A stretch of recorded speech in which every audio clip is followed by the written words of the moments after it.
shadow, wood, sword, thunder, power, sleep. Cardcaptors of the cloud, expect the unexpected now. The secrets of the cloud.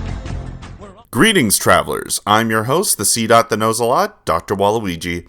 With this being the month where we are forced to pay more attention to the women folk, I figure it's the best time to take a look at one of the best feminine heroes in anime that doesn't get as much appreciation. So let's talk about the second superheroine that I saw as a kid with a review of the original dub of Cardcaptors. Shadow, wood, sword, thunder, power, sleep. Cardcaptors of the cloud, expect the unexpected now. The series started out in 1996 as a 12-issue manga series, or Japanese comic books, that was written by Clamp, which is a manga studio where several women wrote many other classic manga series that I love, including Holic, Tsubasa Reservoir Chronicle, and Magic Knight Rayearth. The series was popular enough that Studio Madhouse went off and made a 70-episode series in 1998, and was eventually brought over to the West, which was helmed by Nelvana, and was dubbed by Ocean Studios. The series was popular with many young girls and boys, seeing as how me and my brother watched this every day, but did get overshadowed by another popular magical girls series that I also watched as a kid, Sailor Moon. I am happy to say that Cardcaptors has become slightly more popular over the years, with the series getting 2 movies, a reboot with a sequel series in 2016, video games, and even a soundtrack. It's nice to know that this underrated series is once again getting more popular as time has gone on. Shadow, wood, sword, thunder, power, sleep. Cardcaptors of the cloud, expect the unexpected now. The series follows Sakura Kinomoto, who one day discovers a magical book that contains a series of mystical-themed cards. After she opens the book, she speaks the name of one of the cards and accidentally releases the cards and must now capture them with the help of the guardian of the cards, Kirobaros. Yes, I know his real name is Cerberus, but in the original dub, he was called Kirobaros, or Kiro for short.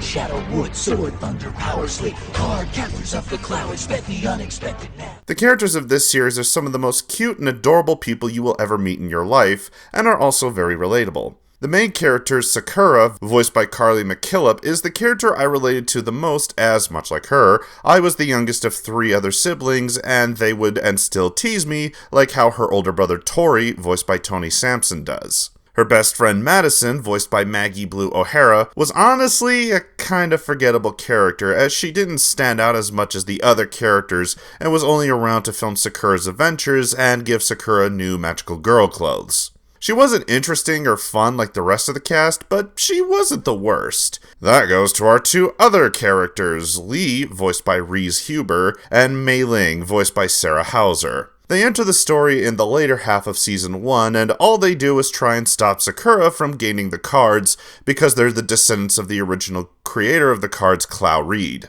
I found that when Lee was introduced in the show, I always hated him because he was just a constant whiny distraction that constantly stopped Sakura because of his bullshit morals and his family's honor being on the line. But I can tolerate Lee now because I do think over time he did get better as the show went on and actually helped Sakura when dealing with her predicament as the new holder of the Cloud cards. Mei Ling, on the other hand, was a character I never liked when she was introduced in the show because she was so goddamned useless. All throughout the series, she acts like she's this great warrior, but gets her butt handed to her by both Sakura and the other Cloud cards. She was just written to be the other girl that pined for Lee, but it was creepy because she is his cousin.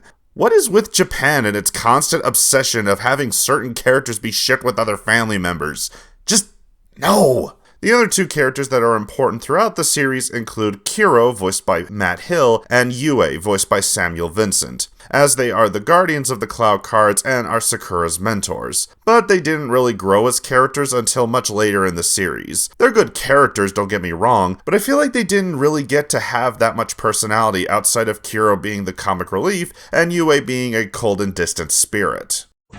Shadow, wood, sword, thunder, power, sleep. Cardcaptors of the cloud, expect the unexpected now. One of the many things I like about this series is the animation. I love the character designs by Clamp for having a cute girl motif, but also making their characters fun and powerful. I also love the different designs of the cards. They range from being menacing and powerful to cute and funny. If I had to pick my favorite cards, I'd have to say my favorites would be the Light and Dark, the Illusion, the Flower, and the Mirror, as they were cards that were featured in some of the best episodes in the series. Shadow, wood, sword, thunder, power, sleep. Cardcaptors of the clouds, met the unexpected now. If there are any problems I have with the series, is that the original dub isn't the best when it comes to the voice acting. The voice actors themselves aren't the worst I've ever heard, but they do at times come off as flat and bored with their lines. And seeing as how I would be killed if I didn't mention this in the video, there are some issues with the changes that were made from the original series. Most of them aren't too bad, like the names being changed to traditional Western names, but the one big issue that was changed was that two of the characters became best friends rather than being a homosexual couple. I personally have no issues with the characters being gay, and I understand why people do get upset with this kind of treatment of characters, but all I can say to that is that this was a different time period where certain people didn't agree with what was being presented to young children on TV. Besides, there is a redub made that is closer to the original source, and at least they didn't make them cousins that gave off lustful eyes. Shadow, wood, sword, thunder, power, sleep. Cardcaptors of the clouds, met the unexpected now. There are a lot of episodes that I wanted to put in this category, but the one I love the most is episode 39. It's a simple episode where Sakura uses the mirror card to take her place as she gets over a nasty cold. For most of the episode, we get to see the mirror card interact with Sakura's brother Tori. Their interactions are very sweet, and near the end of the episode, Tori gives a gift to the mirror card as a way of saying thank you for helping Sakura out. Like I said, it's a simple episode, but it is such a sweet ending that I can't help but tear up when I see the cards interact with other people in Sakura's life. Shadow, wood, sword, thunder, power, sleep. Cardcaptors of the clouds, met the unexpected now. Most of the episodes that I personally can't stand are with Mei Ling.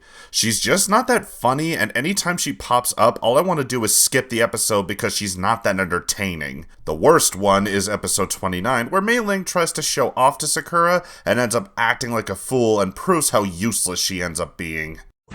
Shadow, wood, sword, thunder, power, sleep. Cardcaptors of the clouds, met the unexpected now. This series is one that I love and have rewatched many times. It has a lot of charm and beautiful animation that has stood the test of time and has some of the best writing to an anime that I haven't seen in a long time. I can't say if the quality of the newer dub is any better or if the newer show is any good, but if you're willing to give this series a chance, I'd say go for it. It's worth your time and you will enjoy the series from beginning to end. I give the original Nelvana dub of Cardcaptors a 9 out of 10. The only thing I will admit isn't as good anymore is the voice acting, but other than that, it's still a fun and entertaining show that possesses a power all its own. Well, thanks for watching. I'm Dr. Waluigi, and remember, don't judge a book by its cover, cause you'll never know what's inside. Good night, everyone.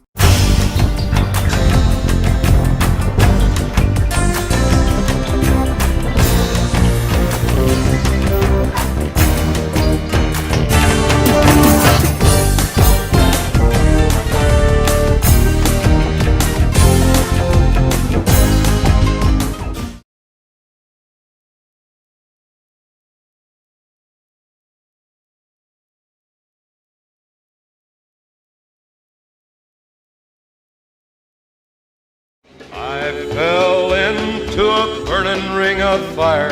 I went down, down, down, and the flames went higher.